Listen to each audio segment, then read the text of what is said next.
Bon, je vais revenir là sur, il y a ce qu'on appelle les trois thèmes, en fait, les trois thématiques. Pour moi, au niveau du côté de l'amour, il y a ce titre qui, moi, personnellement, qui m'a marqué, Mago, où j'ai un peu vu, un peu, comme on va dire, une reprise à Copo, le style à Copo. J'ai bien aimé ce métissage. Qu'est-ce qui a inspiré, qu'est-ce qui t'a poussé à faire cela? Pour dire vrai,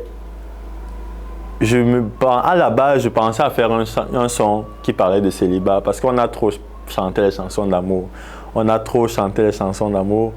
Du coup, il fallait aussi penser un peu aux célibataires. Et il se trouvait que je suis célibataire, donc j'ai... Tu fais que le rappeler, quoi. chanté cette chanson, j'ai fait le beat, et puis je manquais même quoi poser dessus comme chanson. Du coup, il y a le refrain de Copo, je ne sais pas si je venais de l'écouter, et ça faisait tourner dans ma tête, tu vois.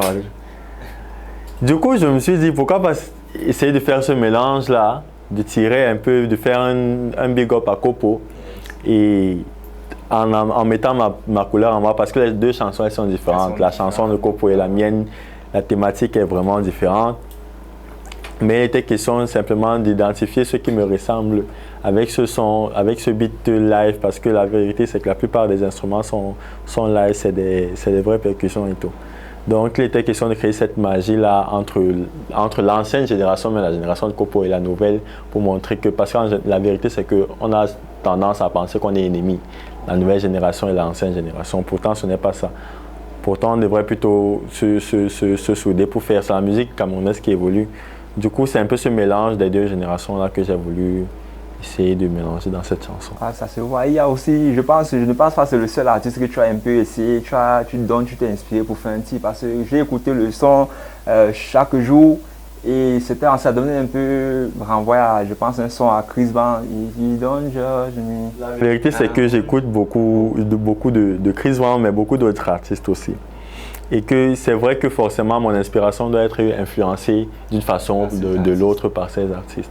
Donc en fait moi je m'identifie un peu comme un artiste passe-partout, dans le sens où quand j'écoute quelque chose je vais refaire. Si une chanson me plaît, je vais trouver un moyen de faire un truc qui ressemble à ça. Bon, maintenant forcément on ne va plus créer de la chanson musique, maintenant on va juste faire essayer d'apporter notre façon de faire. Ah, c'est ça qui fait un peu qu'on se... C'était même la beauté de la chose, là, tu écoutes, tu as l'impression d'avoir écouté ça, mais c'est tellement différent que ça n'a rien à voir avec ce que tu crois avoir écouté, quoi.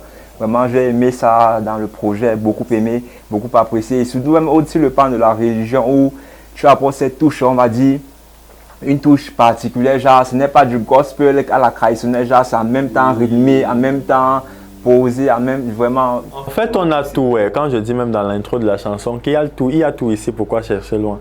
Quand il y a la chanson, par exemple, la chanson Dans la maison de mon père, je crois que c'est, je me rappelle plus trop de la quantième chanson c'est, mais c'est une chanson qu'on a ici, on chante ça depuis qu'on est né. Dans la maison de mon père, alléluia, tout le monde connaît le refrain. Mais je me suis dit, pourquoi pas amener ça au studio et voir ce que ça va donner. Ça a donné, gloire à Dieu, ça a donné une magnifique chanson pour louer notre Éternel, reconnaissance vers Dieu. Et c'est un peu ce mélange-là que je veux dire. Parce que dans la chanson, même c'est du mollet, mais c'est aussi un peu de l'afrobeat, c'est aussi un peu de l'afropop. J'aime faire tous ces mélanges-là pour donner quelque chose de différent. Tes couleurs à toi. Mes couleurs en moi, quoi. Ça se voit. Bon, j'aimerais y a un titre, genre où tu as dédicacé ta ville natale, Yaoundé. D'où te vient ce genre, parce que c'est pas tout, on m'a dit c'est pas donné, c'est pas tout le monde qui le fait. J'ai dit que il y a tout chez nous, il n'y a pas besoin de chercher loin. Mon inspiration à moi, ma façon même d'écrire en général, je ne cherche pas loin.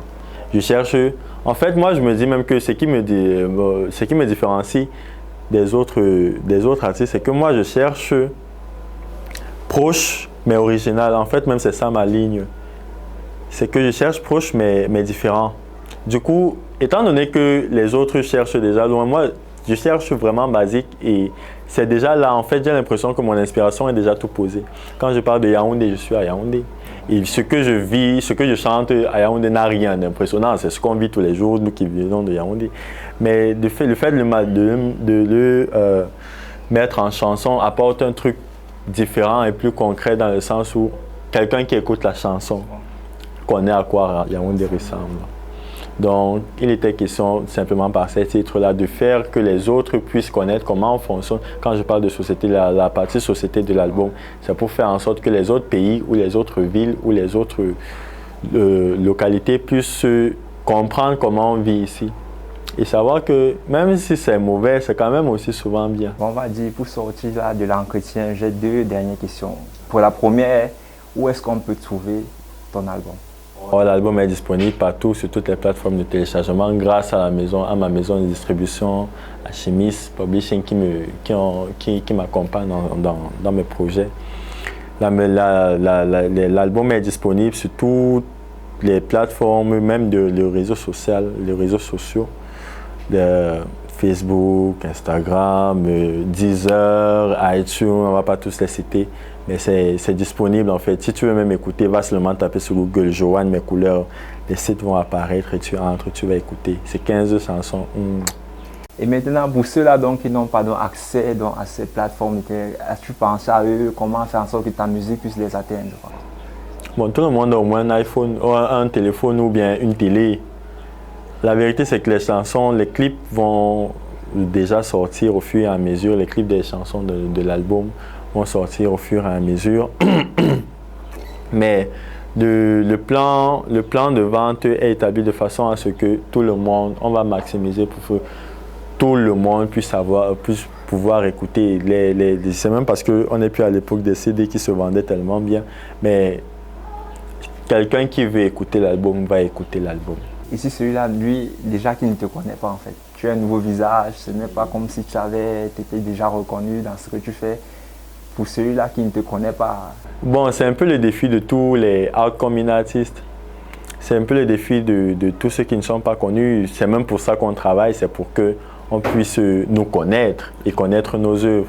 Du coup, on espère qu'à travers le travail qu'on fait ou le travail qui a été fait, ça puisse amener les gens à s'abonner à nous, à s'abonner même pas seulement à nous en tant qu'artistes et savoir ce qu'on fait.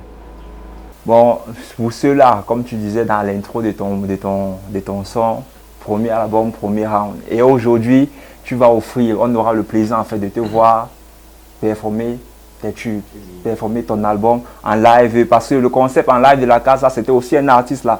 C'est cet artiste-là qui vient performer ses projets en live, en face. Ce n'est plus ce que tu vas entendre. C'est là maintenant qu'on va juger si c'est lui ou c'est pas lui. Si c'est le studio, c'est maintenant là que ça va se savoir. Donc, et pour ceux-là qui souhaiteraient passer, comme je vous ai dit, à l'émission en live de la casa, c'est très simple. Le concept, il est très simple. Tu es un artiste, un projet. Il faut avoir au préalable, avoir commis sur le marché discographique un maxi single, un EP mixé ou alors un album comme notre invité du jour, Joanne. Et vous nous contactez via notre page Facebook, Vaps TV, et nous allons vous recevoir. On va faire en sorte que votre album soit écouté partout. Parce que ici, c'est le 237 qui règne et notre musique doit vivre et doit conquérir l'Afrique et pourquoi pas le monde. Aujourd'hui, je vais vous laisser entre les mains, entre la voix de velours de notre invité du jour, Joanne. Et n'oubliez pas, restez connectés.